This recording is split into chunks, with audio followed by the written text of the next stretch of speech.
Facebook. What is up, friends?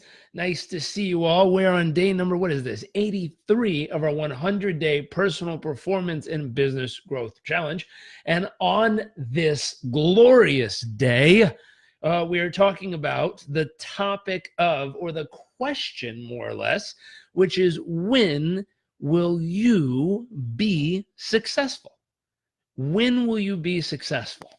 Now, as you're tuning in, I would love to know, number one, where you're tuning in from. Number two, love to know 3 things you're grateful for out there in the digital space all over the world. Heidi, nice to see you. Misty, welcome back.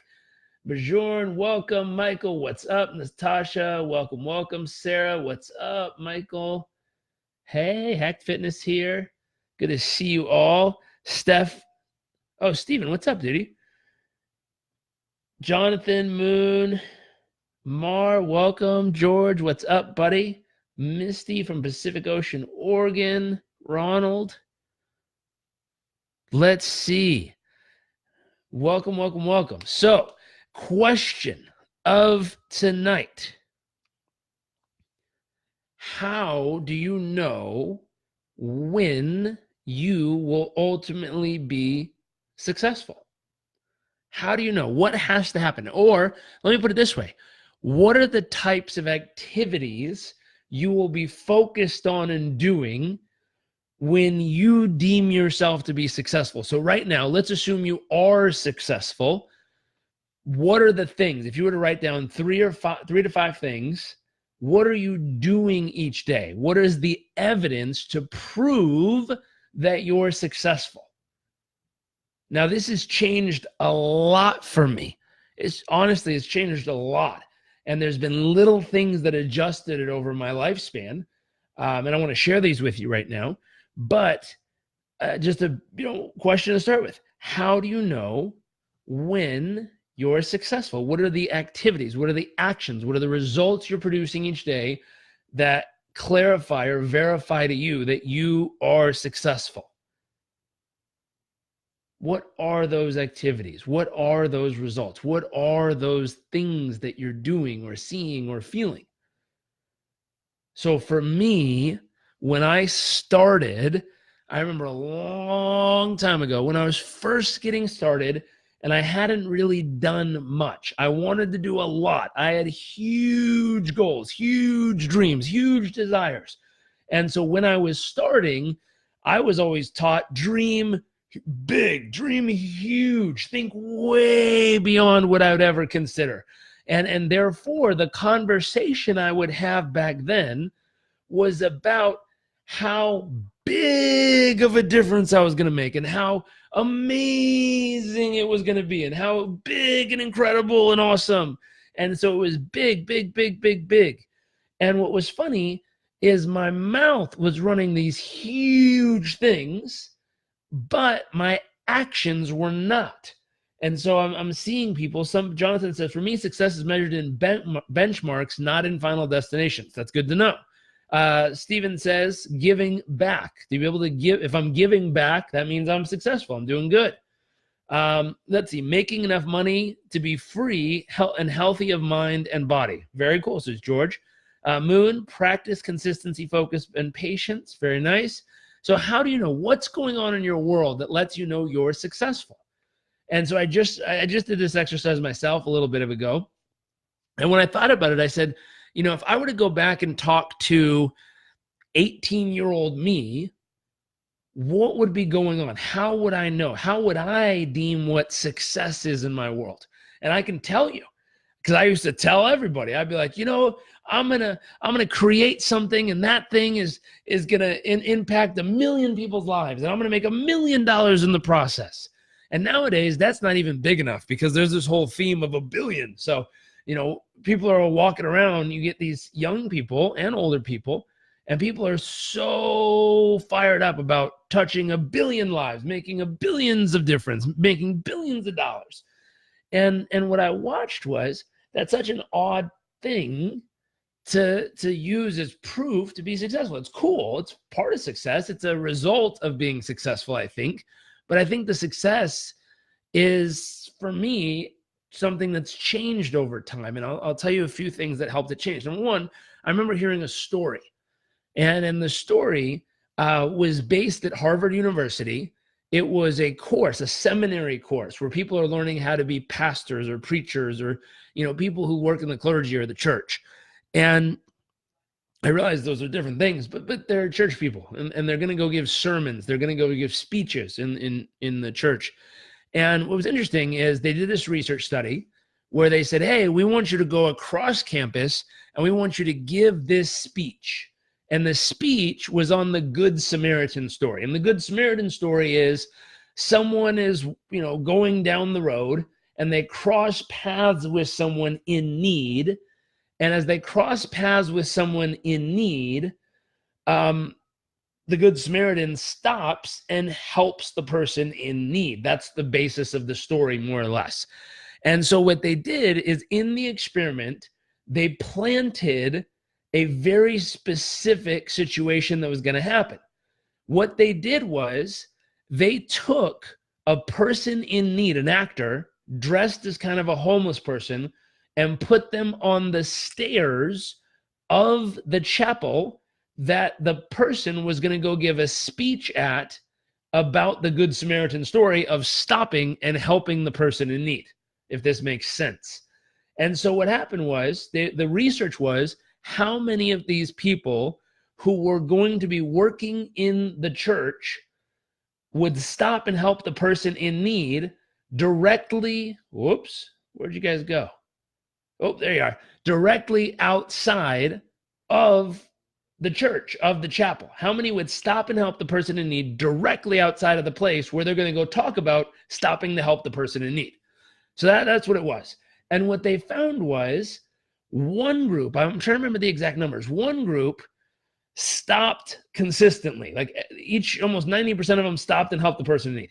The other group, only like 1 out of 10. So very small, 10% of people stopped and helped. The rest of them literally stepped over the person to get into the church to give the speech about stopping and helping the person.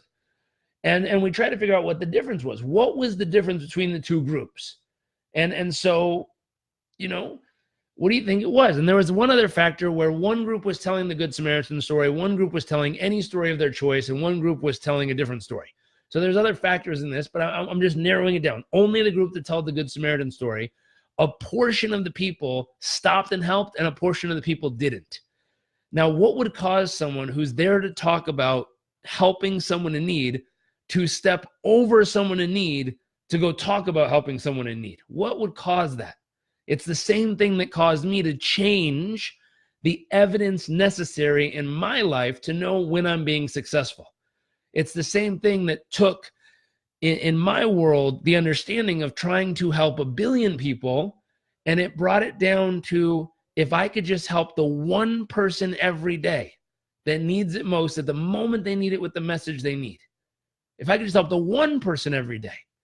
Because what I found was, I would go hang out with these brilliant people in different parts of the world, big cities, tech organizations, working on projects to change 1 billion lives, to transform 1 billion people's financial industries, to transform 1 billion people's situation, to transform 1 billion something. And I'd watch them every day. And as they walked the work in the city, outside of the building where they're trying and working so hard to come up with an idea to help 1 billion people, are literally homeless people in need that they walk around every day and ignore, if not get frustrated with, just to try to go work on ideas to help 1 billion people. And I said, this sounds way too familiar. It sounds familiar not only in my life, because I was so focused on trying to help all of these people, I was failing to help the people right in front of me. In these big tech companies that I was working with and watching and observing, they were literally walking around people who needed their help while talking about working on a project that's going to help billions of people. Like, that's strange. It seems like the antithesis of what it is that they were doing versus what they were talking about doing. It was like the opposite. They were literally walking past people every day they could help, talking about how they were going to go help people. And the fascinating piece came going back to the story from Harvard. The reason the person would step over the person in need to go talk about helping someone in need was because, very clearly, because they were told that they were late. They were told, you're running late. You're running late. Hurry up. And if they thought they were running late, if they thought they were behind schedule, if they thought they weren't on time, they were behind schedule, they, even though they're thinking about helping someone in need, they're talking about helping someone in need, they're there to address the congregation, the whole group of people, and talk about helping people in need, stop and help people in need. And they literally step over the person in need to go talk about it because they were told they're late. And so this is a really important question. If we go back to the place we started, which is, how do you know when you're successful? The next question I would have is, are you on track, ahead of schedule, or currently behind schedule? Because if you feel like you're currently behind schedule, there's a chance that you're stepping over the opportunity right in front of you each day because you're in a rush to try to get to the result, if that makes sense. And for me, it was true. If I look back, I went, holy smokes, how many times did I blow past the opportunity to just stop and help the person right in front of me because I was so busy with trying to help 1 million people or 1 billion people or trying to make a huge difference. And I was like, oh my goodness. And I stopped and I said, well, wait a minute. Maybe instead of trying to make my vision so much bigger to help 1 million people, 1 billion people, 1 trillion people, whatever it is, maybe I needed to simplify and focus what it was really all about. And so when I asked myself, how do I know if I'm being successful? I simplified it. I said, you know what? It's reaching the person who needs it most at the moment they need it with the message they need. I don't know who you are, where you are, what you need, but every day we push out good thoughts in hopes to find you. Now, I'll tell you, as wild and simple as this sounds, every day from around the world, we get messages from beautiful humans all over the world, as simple as, I needed that. Thanks. And as, impactful or meaningful, Johnny, what's up, buddy? Welcome back. As meaningful or impactful as, you know what? I mean, we got a handwritten letter from an airman who was in the Air Force and said, hey, I was deployed. I had horrible PTSD. I came back. I was sitting in my room for this past week, and every other evening I had my firearm in my mouth wanting to pull the trigger. It's just horrible. Someone gave me a copy of your book and I read it and I just wanted to say thank you. It reminded me of why I want to keep on living. I was like, oh, amazing. Our little message that we wrote in a book, floated around the world, was in the hands of someone who in the moment handed it to someone who needed it in that very moment. Just that little thought, that reminder, that tap on the shoulder that, hey, keep going, try this, think of this. And it clicked and it caused that human to decide to keep on going. There's a good friend of ours, now a good friend, who we haven't talked to her in a while. I need to reach out to her actually, who she came and joined us on this trip we were doing.